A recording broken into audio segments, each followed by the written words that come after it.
Well, then, hello everybody. Welcome back to DP Uncensored. Devin Postlesny here with another episode. Recording this actually a week early because this episode's releasing during February vacation, which I plan to be down south enjoying some warm weather. So I figured I'd record while I'm still in New Hampshire, and I'm recording on the 24th of February, so Thursday.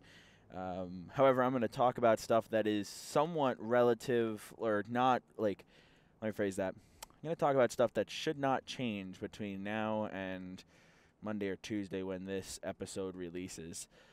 If for some reason the information I talk about today changes in that time, then wow, did things take a turn real quick. Also, for fair warning real quick, I am driving again, I know. Driving down to Trinity High School, have a meeting with them about an event they want us to potentially broadcast, or not potentially, they want us to broadcast in June, so that's exciting. So this episode's probably going to be a little shorter than normal because it's only going to take me 40 minutes or so to get down to Manchester. And yeah. So what are we talking about? That's what you're all wondering, right? Well, I figured since last week's episode, or the last episode, was kind of tough, I don't know, I felt kind of bad, I'm not going to lie, about talking about how everybody gets a trophy and stuff. I felt like it needed to be said, and I feel like people out there are agreeing with it as they're listening to it now. But with that being a little bit of a tougher subject, I figured that, and also hockey playoffs starting this week, or when you guys are listening to it this week, let's talk about playoffs for hockey. We did that for basketball. So let's do the same thing with hockey. This is, it's a great topic, and I think it's going to be a lot of fun to talk about. So we cover two teams in the Lakes region: the Laconia Winnisquam Interlakes Lakers and the Belmont-Gilford Bulldogs. 5 schools on 2 teams. You know, it is what it is.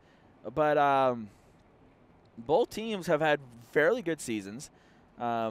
Lakers have been doing pretty good. Bulldogs have been doing their normal rhythm that they've been doing or playing at. Let me phrase that. They've been playing at the same capacity that they've been playing at for probably 7 or 8 years now. So let's talk about these two teams' playoff, what they're going to look like. First with the Lakers. So I will be honest and upfront, I have not looked at the standings in recent week or so, but from what I last saw, it looks like they might miss the playoffs. Now, the brackets come out on Monday. The show is gonna release on Monday. Like I said, I'm recording it the prior Thursday, so maybe I'm wrong, and I will say that I might be wrong. With that being said, I'm still going to talk about them. We're going to talk about these guys and what they're going to have to do in the playoffs, regardless of if they make it or not. So if they do make the playoffs, or let me phrase that, when they do make the playoffs, we'll be optimistic here, they're going to be deep in the standings. You know, they're going to be on the road the whole time, and they're going to be with their backs up against the wall. However, I have seen these Lakers improve tremendously in the last season alone. They have truly come from, a baseline team to a contender week in and week out. So great job by the Lakers and the coaching staff there. You're going to have these key players. Rollins in goal. He's done great. He's done a great job. He does not make it easy for the other team shooting on them. I mean, Lakers have, comparing to teams that we know really well, the Bulldogs for BG, they gave the Bulldogs a run for their money. And Belmont-Gilford was able to defeat them, but not by a big margin. You know, in the past we had seen the Bulldogs beat the Lakers 6-0, 7-0. However, there have been points this season where it was only 3 or 4, if I remember correctly. So Rollins in the goal. He's going to have to be on his game. He always is. He is a really, really good goalie, and he's going to be the backbone of that team. On the other side of the ice, though, Zach Spakuza, one of my favorite players. I'll put it out there. I know a lot of people out there don't like when I pick favorites or whatever, but Spakuza, easily one of my favorite hockey players. Not to mention his last name is super fun to say once you actually learn how to say it. But he is, in a good way, he is dirty. He is extremely talented, and if that kid has the puck on his stick, you got to watch out. He's shorter, so he's able to make his way through these tall defenders, and he has a lot of speed. Those two things, along with the skill, so make it three things, makes him a very, very, very dangerous player for an opposing team. Besides those two, you have other players who are just as good. Ethan Bickford, really, really good. Busquet is really, really good. You got, hold on, I don't have the roster in front of me. I'm thinking names off the top of my head. You got Keenan. Keenan, he's really, really good. This Lakers team has very good numbers and very good players, I should say, and they're able to put together really, really good games. What I think is their ultimate demise, I don't want to say demise, that sounds too tough, is the fact that their ultimate fall or fail, no, not fail, ultimately what beats them is they seem to sometimes start a little cold. All right? So you have a team, I don't know, we'll just say Team A. First 15-minute period, puts 2 points on the board. Okay. Second 15-minute period, Lakers start to come to life, but Team A puts another goal on the board. They slow them down. They don't allow them 2. They only allow 1. All right, now you're heading into the third period. Lakers come into life, and at that point, Team A is acknowledging that, and they're just basically playing keep away, if that makes sense. So what beats the Lakers is the fact that an opposing team can jump out to an early 2, maybe even 3-goal game, and then by the time the Lakers get going, the other team is able to just kind of more or less shut them down because they just control that lead. You know, we've seen Gilford basketball do this numerous times. You know, they pull out as soon as they get to a 10, 15, 20-point lead, they just maintain it. You know, yeah, the opposing team's going to score a goal or score a three-pointer or a two-pointer or whatever, or a layup or whatever. Okay, great. Then the Golden Eagles go and do it on the other end. You know, so that's what I think is the ultimate short in the circuit, if you call it, if you go by an electrical term here. The ultimate short of the circuit is the fact that an opposing team is able to get out to a good size lead for hockey. You know, 2 or 3 goals is a pretty good size lead for ice hockey, and then they're able to just maintain that. And the Lakers are unable to capitalize. The games that we've seen that the Lakers have done very, very good at is when they score first. Because, one, it gets your opposing team off their mark. You know, unfortunately, the Lakers have kind of a bad rep, and people, when they hear them, they think, oh, all right, or whatever they think. But they don't think of a team that's going to put up a fight, in a sense, or not a fight, going to beat them. However, this year, and that's unfortunately because of the history of the team, not saying that this year's team is that way, but I was going to say this year's team has kind of broken that stereotype and that vibe around what the previous years have caused the team to have, if that makes sense.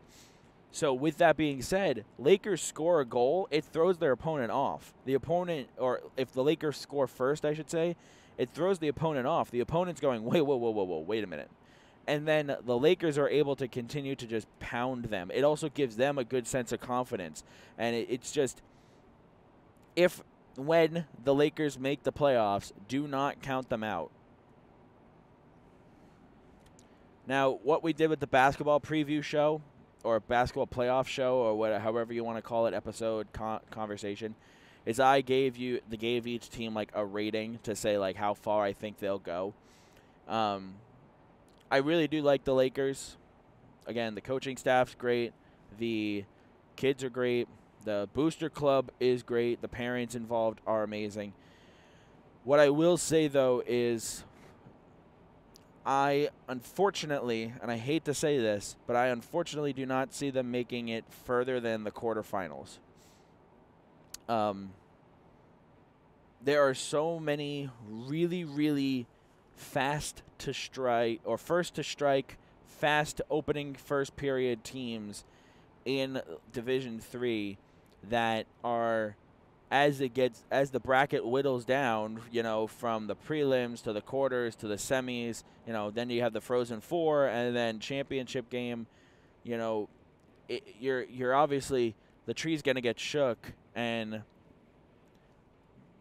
whoever's left standing is going to be there, and those teams that are like I said, the first to strike, fast opening first period type teams, they're the ones who are going to be in that Frozen Four. And because of that, the Lakers, unfortunately, I could see them getting knocked out in the quarterfinal. Again, I hate to say it. I love the Lakers. They have done great. They've done great things this season. Great group of kids. And I hope they prove me wrong, to say the least. But that's just my feeling. Switching over here, we are 11 minutes down. I'm going to try and keep it around 30 minutes. So switching gears, let's talk real quick for 10 minutes or so about BG. Final 10 minutes, we'll talk about just the division in general. But let's talk about BG. All right. Belmont-Gilford is having a great season, like I said, like normal. Their normal operating level. However, I have noticed that the Bulldogs do have their flaws. My freshman year, 2014 to 15, Belmont-Gilford was unstoppable. They went into the championship game with maybe, I think, 1 or 2 losses. They were unstoppable. Same with my sophomore year, 15 to 16. In the past couple of years, under the control or under the leadership, I should say, of Jason Parent, they've continued to do great things and continued to thrive and continue to be a powerhouse in Division 3. However, there are some flaws in the system. And those flaws are what might ultimately take the Bulldogs down in the playoffs. Now, we've seen them play all sorts of teams this season. They've been really good against most of the teams. There have been a couple games where they lost. And you have the normal teams that you, like Burlingame, who is a powerhouse. So, like, that's always a tough game. Who else? I'm trying to think of, like, Hollis, Brookline, Dairyfield. I think they're, again, I'm driving right now, so I can't necessarily pull out the standings. I'm trying to think of who else is in the top of the bracket. I think Hollis, Brookline, Dairyfield's one of them. But they have teams who have a little bit better of an edge over them. However, with that being said, though, I don't believe that they will see them until later in the playoffs. Usually, if those of you who are unfamiliar with how playoff brackets happen or work, usually you have a set amount of teams. Maybe you have like 1, 2, 3, 4 get a first round bye or something. I know for hockey, I think there were no byes. I think. So with that being said, if let's say you have 10 teams. I think they're 13 or 14. But either way, let's say you have 10 teams. You would have 1 play 10, 2 play 9, 3 play 8, 4 play 7, and 5 play 6, right? And then, you know, you would break those those games into 2 brackets, and then you'd have, you know, quarterfinals, which have 4 games or 3 games, whatever, and then to a semifinals, which you'd have 4 teams, so 2 games, and then the finals, which would be just 2 games, or 2 teams, 1 game. So, PG, in theory, if they are in the top part of the standings, which from what everybody I've talked to, they're in the top part of the bracket, they're going to host in the quarterfinals, I believe, and they'll be playing, you know, a number, I don't know, a deeper in the standings team. I don't know off the top of my head what number it would be. So in theory, they should beat that team and make it to the semifinals. All right? Now, I keep saying in theory for a reason, because of this flaw that I have noticed in BG. And here it is. I'm going to try and describe it the best I can without upsetting anybody. Hockey players in general have tempers. All right? That's a known fact. It doesn't matter who you are or whatever. You know, hockey players have tempers. Most, if not all, coaching staffs know how to manage that temper. BG is one of those teams that actually have those tempers controlled pretty well. Same with the Lakers. However, there are some times where some players on the BG team do, I don't want to say explode because that sounds worse than it actually is. They do flare. And they might flare in the heat of the moment when the coach is trying to say, hey. And that flare, depending on your officiating staff, might be enough to get you put in the penalty box. And it might just be 2 minutes. You know, it may not be a major. It might just be a minor. But that 2 minutes can allow for an opposing team to get an edge. Now, I will say, to counter my own point here, BG has proven time and time again that even when they're down a man, they're still a team to be, you know, they're still a force to be reckoned with, you know. So and I know I've said that so many times in broadcasts, you know, you give BG an inch when they're down a man and they'll still go and score even if one of their players is in the box. But with that statement and that thought of me saying the flare, the tempers and everything,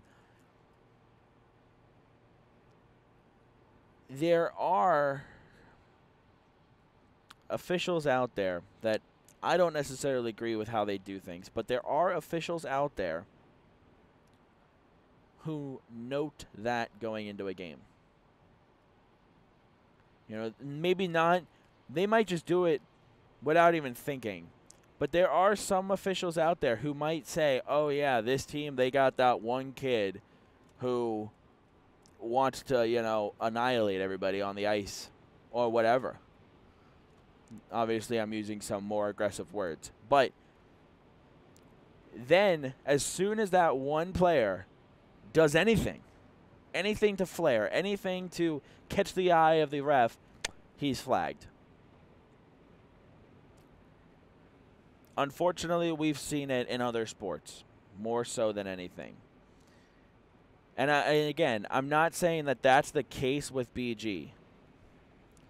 I'm not, because the Bulldogs are made up of a really, really great group of players and a really great group of kids. But sometimes that does happen. And that ultimately, that happening might result in a penalty or a minor or a major, whatever it is, and that gives a team an upper hand. Now, again, the issues that I am citing and referring to did happen in the beginning of the season. So maybe, just maybe, those issues are over. Now, real quick, before it looks like my recorder might die, my luck, let's talk real quick. Bulldogs, I think they're going to do great. I think they're going to do very well into the season, into the playoffs. I think they're going to be a force to be reckoned with for sure. With that being said, I can see them making it to the semifinals. Honestly, I could see them making it to the finals. However, I will say that making it to the semifinals, they're going to play up against some good teams. And that might be where a good team is able to get under the skin of whoever, metaphorically or you know, literally with like getting in the mental games, and they might be able to pull BG down. I think the last time BG's made the championship game was in 2015, so they're hoping to fix that and repeat that. Or fix that and get back to that, I should say, and hopefully repeat history. So let's talk real quick about Division III in general. All right, so now we talked about the Lakers, we talked about the Bulldogs. Let's talk about D3 in general. You got some really good teams that, in a sense, you know, you have the teams who are consistent. Burlingame, Belmont-Gilford, Hollis, Brookline, Derryfield. Right? You got these teams who are consistent. Then you have some teams that are consistent enough to be a threat, but not necessarily the ones you think of right away. Pembroke Campbell. That's a team that, I'm not going to lie, when we started following D3 hockey, there was a time where I thought to myself, oh, okay, so Pembroke Campbell isn't as good as the other teams. But I also was measuring them up against BG. You know, being a Belmont kid, being that I graduated from Belmont. You know, I grew up around around Belmont-Gilford hockey. You know, I always measured teams up against them. And, of course, at the time when I was in high school, BG was as good as Burlingame. You know, they were one of the top. They still are, but they were even more so a top team. And also, hockey was still new in the sports world, if you think about that, which is weird to think about, that hockey is still somewhat new compared to the rest of the sports in D3 for high school. But, you know, Pembroke Campbell, they have built an amazing program there. And to be completely honest, they are a team that you need to watch, because if there's an underdog, I believe it's them.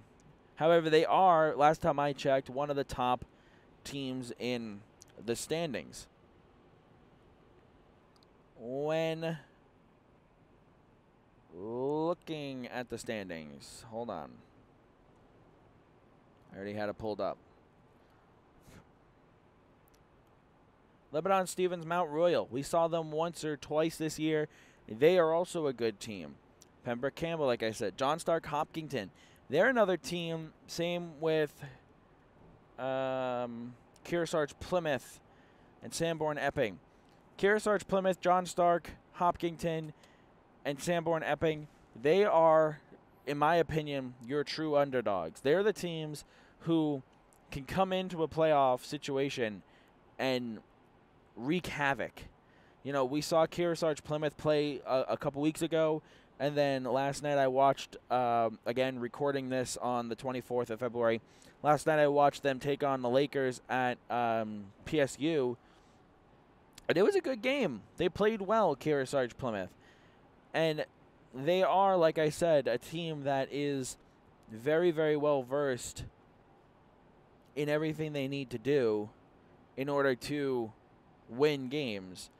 I have not seen John Stark Hopkinton this season yet, but from what I've heard, They are also a good team. They're also a team to watch. And Sanborn Epping, we saw them play the Bulldogs yesterday, and they're a decent mid standings team, I think. And again, I mean, these teams, some of these teams, I'm comparing to like Belmont-Gilford, who is is pretty good. They're a team that you walk in and you go, oh my goodness, we're playing these guys. But again, as I said, any given Sunday with BG, but it's tough to gauge in a sense, especially when I'll admit I don't know enough about these teams in recent weeks and what they've done recently. I can only tell you what the NHIAA standings are telling me right now. So, talking about the division in general. All right. Your top 4 teams as of right now are Burlingame, Hollis Brookline Dairyfield, Belmont-Gilford, and Lebanon-Stevens Mount Royal.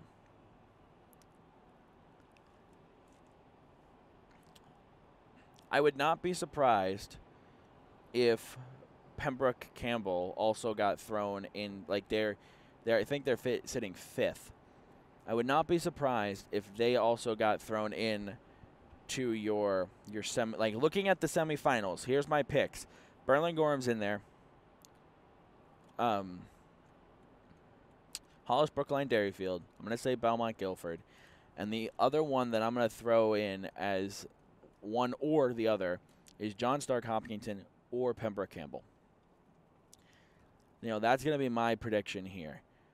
I could see Pembroke Campbell coming in and being the team that makes everyone go, whoa, hello, welcome to semifinals. Welcome to potentially finals. Who knows?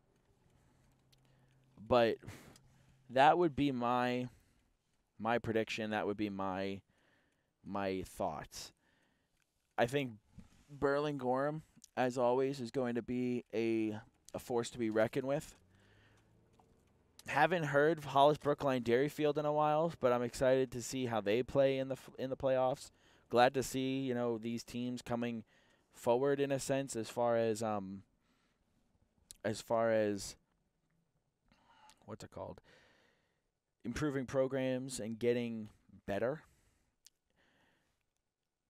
And I mean, also the other thing is you have these teams like Kennett, who they are powerhouses.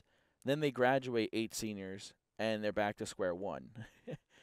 I think it was Kennett this year that had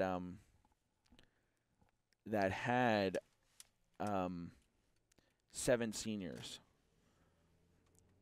Or they were very, very young, if I remember correctly. There was a team that I talked to that was like, yes, we are extremely, extremely young. And it was like, whoa, that's crazy. So I think that, there are teams, and this is what you see in high school sports. Some teams, they go really, really well for 4 years, and then they graduate.